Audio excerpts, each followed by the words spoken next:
వాళ్ళు ఎప్పుడు first priority చూస్తారు. సరే, ఇంకోటి జెడ్+ మీద, ఎందుకంటే జగన్మోహన్ రెడ్డి గారు ఆయన కన్సర్న్ వ్యక్తం చేశారు ఆయన మొన్న మాట్లాడుతూ.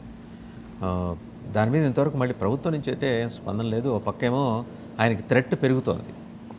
మరి ఇంత కాంట్రాస్ట్ అక్కడ అట్మాస్ఫియర్ ఉన్నప్పుడు ఏంటంటే ఎవరు ఇంటర్వ్యూని కావాలి? ఇప్పుడు గవర్నమెంట్ ఆఫ్ ఇండియా ఇంటర్వ్యూని కావాలి, అంతే కదా? గవర్నమెంట్ ఆఫ్ ఇండియా కనుక ఇంటర్వ్యూని అయ్యి మినిస్టర్ ఆఫ్ హోమ్ అఫేర్స్ కనుక చూస్తే ఆయనకి బ్లాక్ క్యాట్ కమాండోస్ సెక్యూరిటీ ఇస్తారు. బ్లాక్ క్యాట్ కమాండోస్ సెక్యూరిటీ ఎప్పుడైతే స్టార్ట్ అవుతుందో అది చాలా ప్రయర్ నోటీస్ ఉంటుంది 15 days బిఫోర్ రెస్పెక్ట్ పెద్ద ప్రోటోకాల్. ఎస్పీకి అందరికీ ఇన్ఫర్మేషన్స్ ఇస్తాను, కానీ ఆయనకు మూమెంట్స్ ఉండవు. మూమెంట్స్ ఉన్నప్పుడు ఖచ్చితంగా రోప్ పార్టీలు ఇవన్నీ దట్స్ అ మ్యాండేట్. అంటే ఇప్పుడున్న జెడ్+కి 54-58 మందిని ఇవ్వకపోవడం అన్నది ఆ ఎక్స్క్యూజెస్ 12 మందో 16 మందో ఉన్నారు ఇప్పుడు. అది ఓకే సార్, బట్ ఈ ఎక్స్క్యూజ్ అప్పుడు కుదరవు. So that is the one and only alternative. And before that గౌరవ హైకోర్టు కనుక ఒక వెరిడిక్ట్ ఇవాళ రేపట్లో కనుక ఇస్తే then the consequences we need to wait and watch. But even after state రివ్యూలో ఉంది కాబట్టి ఐ డోంట్ థింక్ సో.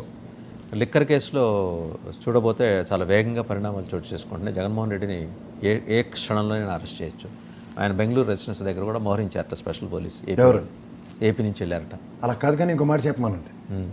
ఆ విజయసాయి రెడ్డిని పిలిచిన ఏమన్నా చాడీలు చెప్పుకొని వస్తాడు, 4 పేర్లు ఎక్స్ట్రా చెప్పొస్తాడు, మళ్ళీ 4కి కట్ అండ్ పేస్ట్ ఇచ్చి అదే ఇది ఇస్తే గౌరవ హైకోర్టు కూడా అదే విషయం మాట్లాడుతుంది. ఇప్పుడు ఖాళీగా మిథున్ రెడ్డి ఉన్నాడు, సుప్రీంకోర్టు డైరెక్షన్ కాదని హైకోర్టులో తేల్చుకోమన్నారు ఆయనకి బెయిల్ ఇచ్చి. High court he's given this. So రేపెప్పుడు మిథున్ రెడ్డిని ఎత్తేస్తారు. మిథున్ రెడ్డిని ఎత్తారో లేదా అన్నదే పెద్ద ప్రశ్న. మీరు ఇంకా జగన్మోహన్ రెడ్డి దగ్గరికి వెళ్ళారు. మిథున్ రెడ్డి గారిని ఫస్ట్ అరెస్ట్ చేయమనండి, తర్వాత జరగబోయి మాట్లాడదాం. నేను పెద్దిరెడ్డి గారిది మిథున్ రెడ్డి గారిది అండర్లైన్ చేసి చెప్తున్నా. ఈ ప్రభుత్వం వాళ్ళ మీద విచారణకు పిలిచి విచారించి పంపించడం తప్ప, జస్ట్ లైక్ కేటీఆర్ గారిని ఇక్కడ అదే జరుగుతుంది మిథున్ రెడ్డి విషయంలో చూస్తున్నాడు. అంటే 41 ఎవరికి లేని 41A నోటీస్ ఇవ్వడం, విచారణకు రమ్మండం, ఇలాంటి కథకలు నడుస్తారు తప్ప అరెస్టుల దాకా అట్రిబ్యూట్ అయితే కాదు. ఇప్పుడు ఈ లేటెస్ట్ డెవలప్మెంట్ చూసారు కదా, హైకోర్టు ఇచ్చిన బెయిల్ని స్క్రాప్ చేసింది సుప్రీంకోర్టు. చేస్తూ ఎవరు వల్లభనేని వంశీ గారికి చేస్తూ ఇంకో మాట ఉంది, దాని లోతుల్లోకి మేము వెళ్ళదలుచుకోలేదండి.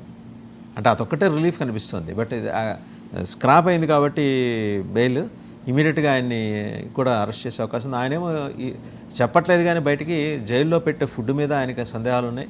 అలాగే ఆసుపత్రులు అంటే హాస్పిటల్స్ అంటే ఖచ్చితంగా వాళ్ళు గవర్నమెంట్ హాస్పిటల్కి పంపిస్తారు, అక్కడ వ్యవహారాల మీద కూడా ఆయనకు సందేహాలు ఉన్నాయి. ఇక మనిషి కూడా బాగా రమేష్ హాస్పిటల్కి పంపించట్లేదు, అదే సందేహాలు ఉన్నాయి వాళ్ళకి. ఆయన రమేష్ హాస్పిటల్కి పంపించట్లేదా అంటున్నా. పంపించవచ్చు, దేర్ ఇస్ ఎ పాసిబిలిటీ. అంటే ఆయన ఎక్కడికి పంపించిన, ఆయన సొంతంగా ఆయనంతటా ఆయన ఇప్పుడు ఆల్రెడీ రిలీజ్ అయిన తర్వాత మళ్ళీ he was admitted in hospital, ప్రైవేట్గా ఆయన చేయించుకున్నారు. ఇప్పుడు అదే గవర్నమెంట్ కస్టడీలోకి తీసుకుంటే, పోలీస్ కస్టడీలో తీసుకుని అరెస్ట్ ఇన్ఎవిటబుల్లా కనిపిస్తుంది ఎలాగో స్క్రాప్ చేసిన తర్వాత. ఏంటండి ఆయన పరిస్థితి? ఆయనకున్న సందేహాలను నివృత్తి చేయగలరా? మన చేతిలో అయితే లేవు సార్. ఇప్పుడున్న present scenario and circumstances what they are forcing us. అందులో లోకేష్ గారు ఆ విషయంలో మాట్లాడిన దగ్గర ఇదైతే కొన్ని అండర్లైన్ చేయవలసిన విషయాలు. ఏం మాట్లాడారు మర్చిపోయారా మీరు? ఒకళ్ళు పండు జూత్ తీసుకొని అన్న కాన్సెప్ట్లో మాట్లాడిన దగ్గర రైట్. సో డెఫినెట్గా it leads to some more consequences are ahead. అదే ఒకళ్ళని ఆల్రెడీ వేసేసాం, ఇంకొకళ్ళు వెయిటింగ్ అన్నట్టు ఉన్నారు ఆయన చెప్పారు. ఈ ఏసీసీన వాళ్ళకే ఇంకా అంతలేని కథ నడుస్తుంది.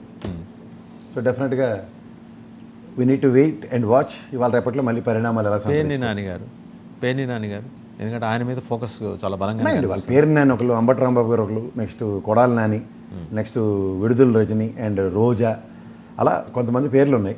వీళ్ళందరినీ ఎట్టి పరిస్థితుల్లో ఒకసారి లోపలికి వేసి బయటికి తీసుకొస్తాను, కానీ వాళ్ళకి మనశ్శాంతి అయితే లేదు. యాజ్ పర్ రెడ్ బుక్ జరుగుతుంది, ఇవి కూడా జరుగుతుంది. ఇంకా 4 ఏళ్ళ టైం ఉంది. So any moment it may take place. కానీ అంత టైం తీసుకుంటారా ఏమో, అంటే ఫస్ట్ 1 year తీసుకోలేదు. అలాగే అంటే ఫస్ట్ 1 year ఏంటంటే వాళ్ళు they have focused on development and ఆ రెండు కాకుండా అన్నిటి మీద ఫోకస్ పెట్టారులేండి. మళ్ళీ డెవలప్మెంట్ అని ప్రత్యేకంగా అడగకండి. డెవలప్మెంట్ అంటే కళ్ళ ముందు మీకు నాకు కనపడాలి కదా. ఏదైనా ఒకటి ఒక కళ్ళని బట్టి ఉంటుంది డెవలప్మెంట్. మీరు చూడలేకపోతున్నారు. నేను మీ కళ్ళతో చూస్తాను, ఏదో చెప్పండి, అక్కడ నేను చూస్తాను. జరుగుతున్నది ఏపీలో జరుగుతున్న డెవలప్మెంట్ మీరు చూడండి. అదే సార్, మన స్కూల్స్ ఎడ్యుకేషన్ అదంతా చూశారు. గిన్నిస్ బుక్ వెళ్తున్నాం, మనం యోగాలో గిన్నిస్ బుక్ వెళ్తున్నాం. ఏం కావాలండి? మీరు డెవలప్మెంట్ మాడుతుంటే మరి గిన్నిస్లో రికార్డ్ ఆఫ్ డెవలప్మెంట్ ఉంటేనే కదా గిన్నిస్ రికార్డ్, డెవలప్మెంట్ ఉంటే కదా గిన్నిస్ బుక్లోకి వెళ్ళేది మనం. అదే సార్, యోగాసనాలతో గిన్నిస్ రికార్డును, తర్వాత స్కూల్లో పేరెంట్ టీచర్ మీటింగ్తో గిన్నిస్ రికార్డ్. అంటే ఆ స్కూల్ అభివృద్ధి చేసిన విధానంలో వీళ్ళు కంటిన్యూషన్ అంటే చెప్పమంటే గిరిజన పాఠశాలలో కంటిన్యూస్గా బొద్దింకలు వచ్చిన హోంమంత్రి గారిని చూసాం. తదనంతర పరిణామాల్లో ఫుడ్ పాయిజనింగే 30 మంది అస్వస్థతకు గురవడం చూసాం. ఆ తదనంతర పరిణామాల్లో ఇవాళ ఏం సంతరించుకుంటున్నాయి స్కూల్ డెవలప్మెంట్స్లోనూ వాటిలో ఇంగ్లీష్ మీడియం కరికులంకి ఎలా ఉంది, హిందీ ఫస్ట్ లాంగ్వేజే కదా, ఇలాంటివన్నీ అభివృద్ధి కింద అభివర్ణిస్తే నేనైతే ఏం చేయలేను. రైట్ ప్రసాద్ గారు, థ్యాంక్ యూ వెరీ మచ్. చూసాం కదా, అంటే ల్యాండ్ పూలింగ్కి సంబంధించి జనసేన తన వ్యతిరేకతని వ్యక్తం చేయటం, సున్నితంగానే వ్యతిరేకతను వ్యక్తం చేయటం. ఆల్రెడీ మొదటి ఫేజ్ 1 రైతులకు సంబంధించిన పెండింగ్ అంశాలు చాలా ఉన్నాయి. అవి అడ్రస్ చేసిన తర్వాత latest take a call on this. ముందర వాళ్ళలో రైతుల్లో కాన్ఫిడెన్స్ని మనం ఇంబైబ్ చేయగలగాలి. ఆల్రెడీ 2 విడతలుగా ఆ రైతులు వచ్చి, రాజధాని ప్రాంత రైతులు వచ్చి పవన్ కళ్యాణ్ గారిని కలిశారు. ముఖ్యమంత్రి గారి అపాయింట్మెంట్ దొరకని కారణంగా వాళ్ళు డిప్యూటీ చీఫ్ మినిస్టర్ గారిని కలిశారు. సో ఈ క్రమంలో మేము ఉన్న పళంగా అయితే ఎలాంటి ఈ నిర్ణయానికి మేము మా సమ్మతి తెలియచేయలేము అని చెప్పేసి నారాయణ మనోహర్ గారు స్పష్టంగా క్యాబినెట్లో చెప్పారు. సో ఈ బీజేపీ అంటే సరే ఏం చేస్తుంది, పెద్ద సే లేదు, వాళ్ళు మాట్లాడినా పట్టించుకునే వాళ్ళు అక్కడ ఎవరు లేరు.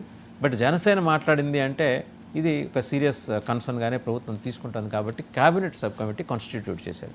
క్యాబినెట్ సబ్ కమిటీ ఏంటంటే ఒక 7, 8, 9, 10 నెలల్లో వీళ్ళందరినీ కలిసి ఒక 2 ఏళ్లలో ఒక నిర్ణయం తీసుకుంటుంది. అప్పటిదాకా దీన్ని నాన్స్తారు. బట్ అప్పటిదాకా ఆగటానికి ఐవారు వచ్చేదాకా అమావాస్య ఆగదని, అప్పటిదాకా ఆగటానికి వరల్డ్ బ్యాంక్ కానీ ఏడీబీ కానీ తీరికలేదు. మరి వాళ్ళే నిర్ణయం తీసుకుంటారో వేచి చూడాలి. Thank you very much Prasad గారు.